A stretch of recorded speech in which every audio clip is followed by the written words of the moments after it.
Global TV y TVmática presentan.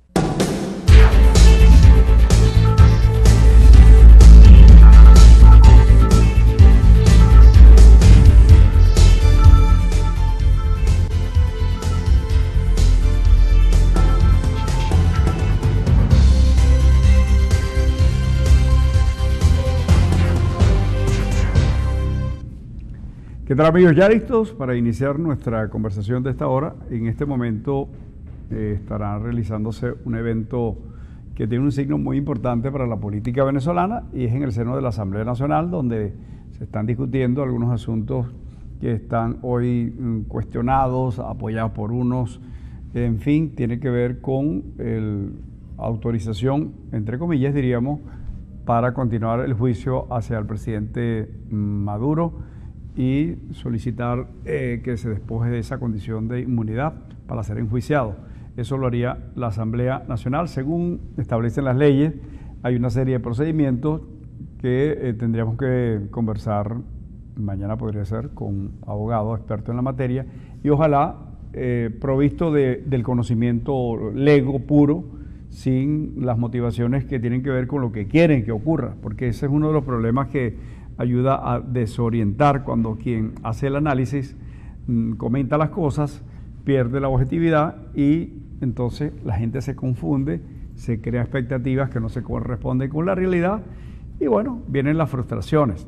No estoy diciendo que este sea el caso, simplemente vamos a tratar de tener un contacto con lo que está ocurriendo en la Asamblea Nacional por tratarse de un evento que tiene una gran importancia en esta crisis política venezolana, hacia la cual siempre hemos apuntado por la necesidad de un encuentro de factores de gente que quiera que se imponga la sensatez, la racionalidad para retomar el rumbo que está perdido, porque ciertamente le gusta no a unos o a otros los fanatismos, la ceguera política, la mediatización ideológica, como se quiera llamar, o los intereses, que también hay mucho de eso, y el país se ha ido carcomiendo, ha ido pegando mordiscos, una serie de inescrupulosos que vía las componendas, los negociados, han corrompido instituciones y los procesos dejaron de ser transparentes y hemos tenido personas, empresas pequeñas o medianas, que de repente se convierten en colosales, mucho más grandes que en el campo petrolero que otras tradicionales que les ha costado toda una larga historia aparecer en las listas de grandes fortunas. Bueno, BP y Shell se quedaron a oscuras al lado de lo que ha ocurrido en Venezuela con estas fortunas venidas en cortísimo tiempo y eso lo estamos pagando. Esa es la inflación, porque la moneda hoy pues no representa, es decir, la moneda, el dinero representa algo, en este caso lo que tiene un país, lo que produce un país. Veamos algunos ejemplos que no son exactamente una explicación que proviene de un economista, porque no lo soy, pero el asunto es que hay economistas que pareciera que también se encierran en una cápsula y la telaraña que les mediatiza de algunas ideologías prehistóricas hacen que incurran en gravísimos errores que nos mantienen en este pantano, en este círculo vicioso. Por ejemplo, hace poco estaba en CREA, la agencia de unos amigos, que es una agencia profesional de la publicidad muy importante, y me ofrecían un café. Bueno, resulta que son café y máquinas que no se hace en el país. Aquí no hacemos cada vez menos cosas. Pero el café era un producto que en algún momento llegó a representar un producto de exportación. Previo al petróleo era la vedette, el café y el cacao. Bueno, hoy día el mundo está consumiendo y asocia la calidad de café con Italia. Italia no produce ni un gramo de café. Italia tiene fama por producir una orfebrería de oro, prendas fabulosas, bellísimas, costosas, etc. Bueno, allí el oro se combina con piedras preciosas, perlas, esmeraldas, diamantes, brillantes, etc. Pues Italia no produce ni un gramo de oro. Vaya para que vea las grandes minas a cielo abierto que se dan frecuentemente en Venezuela. ¿Y qué pasa? ¿Para qué ha servido esa riqueza? Hay lugares donde usted, la mayoría del mundo, usted no necesita hacer una cola para llenar el tanque de combustible del vehículo. Depende entonces de su racionalidad, el tamaño, el recorrido, la manera como maneje, en fin, eso va a depender de su presupuesto y de su sentido común. No tiene que hacer cola, pero generalmente esos países no producen petróleo. Nosotros, productores de petróleo, hoy día no tenemos algunas gasolinas, se habla de que hay calidad que está comprometida, hay que hacer colas, lugares donde no llega oportunamente, en fin, un país productor de petróleo. Un país productor de petróleo tiene dificultades para tener lubricantes. Algunos, he visto amigos que tienen empresas de servicios que están importando, es algo insólito. Venezuela, productor de petróleo, pero ¿qué pasó? Bueno, justamente esa motivación politiquera destruyó el aparato que durante mucho tiempo, con una importante experticia, producía el petróleo, la gallinita de los huevos de oro de Venezuela. Entonces, lo que falla en nuestros países no es la falta de recursos, tenerlos o no tenerlos, es la visión y el compromiso de la gente. Es el talento que se conecta con el hacer, es el talento que se compromete con la ética, porque como dijo Bolívar, que es utilizado con mucha frecuencia, pero para manipularlo, un talento sin probidad es un azote. Bueno, aquí además ha habido unas fallas extraordinarias de talento. Y entonces cualquiera medianamente, como el caso de, recuerdo, Nerves Villalobos y otros, un abogado, etcétera, fueron enviados a Caracas en comisión de servicio porque los pidieron para tratar de robustecer el músculo gerencial de Corpoelé en su momento, etcétera, el Ministerio de Energía, no sé. Pero ellos no eran aquí ninguna figuras relevantes, eran personas de las que se podía prescindir, claro, con calificación. Se convirtieron en figuras cimeras, al punto que a Nerves Villalobos le tocó tomar decisiones y hoy día es uno de los señalados de poseer fortunas malavidas, está detenido, etcétera. Pero ¿de quién ha sido la culpa de todo esto?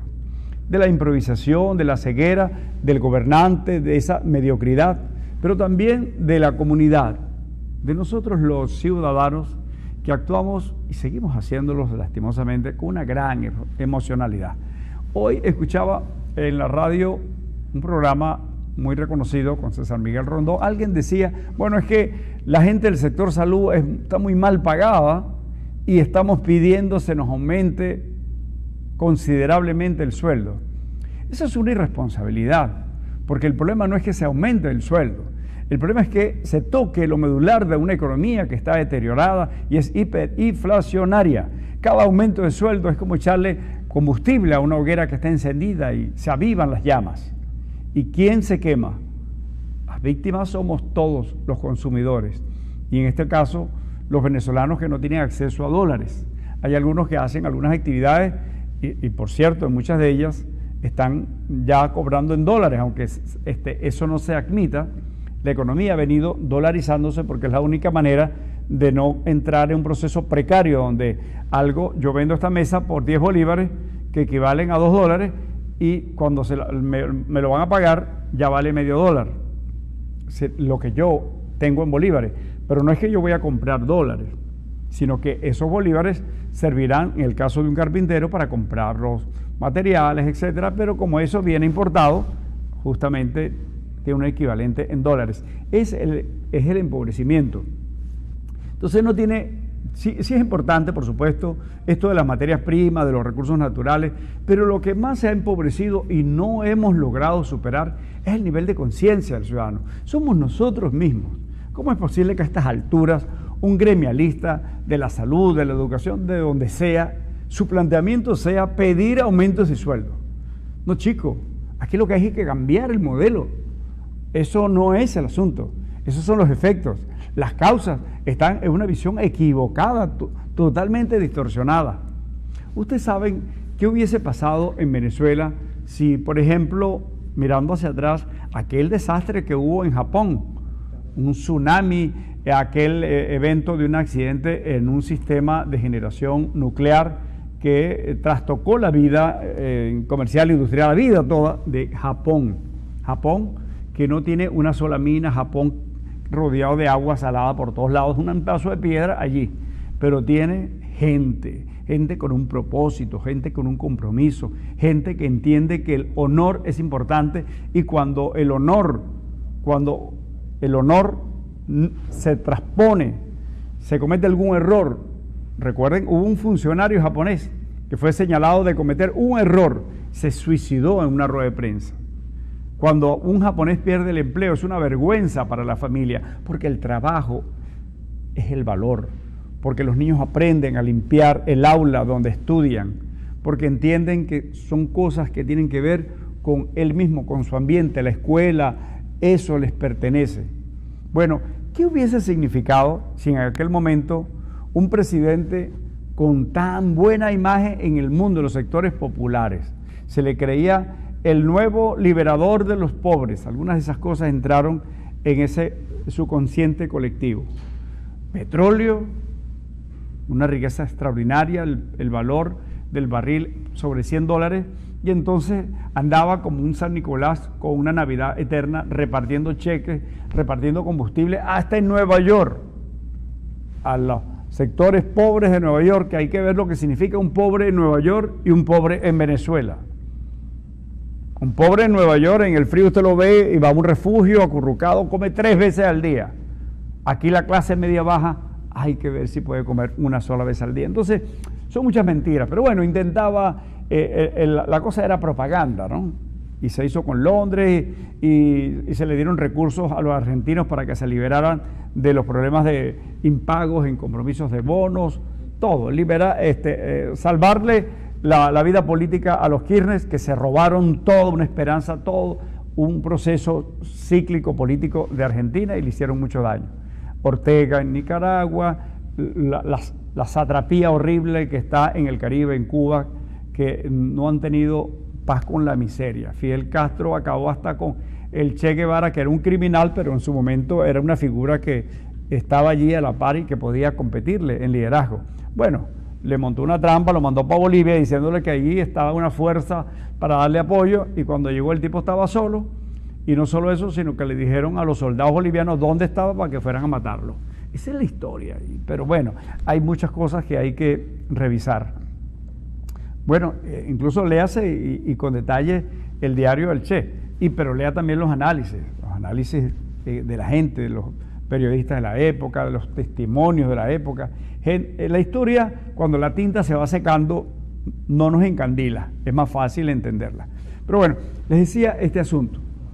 Cuando cambiemos esa mentalidad y entendamos que lo que hay que transformar es el país, es lo que está allí. No podemos seguir, bueno, sentados, yo soy maestro y quiero que me paguen 50 millones. Eso no va a servir de nada.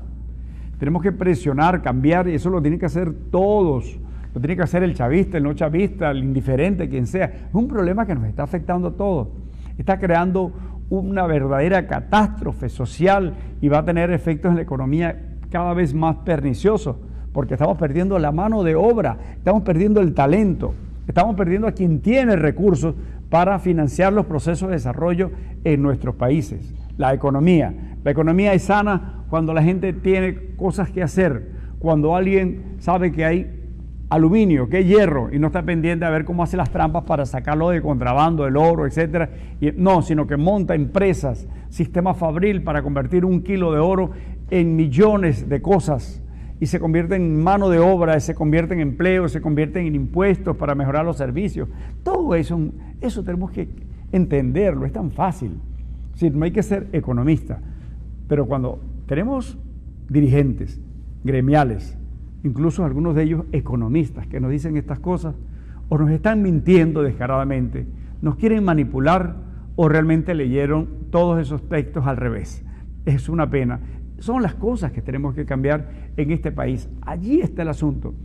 Yo no entiendo cuando un dirigente sindical, un gremialista, cualquiera sea, sigue a estas alturas de la historia, es que no han aprendido, pidiendo que se haga justicia y se aumenten los sueldos y salarios.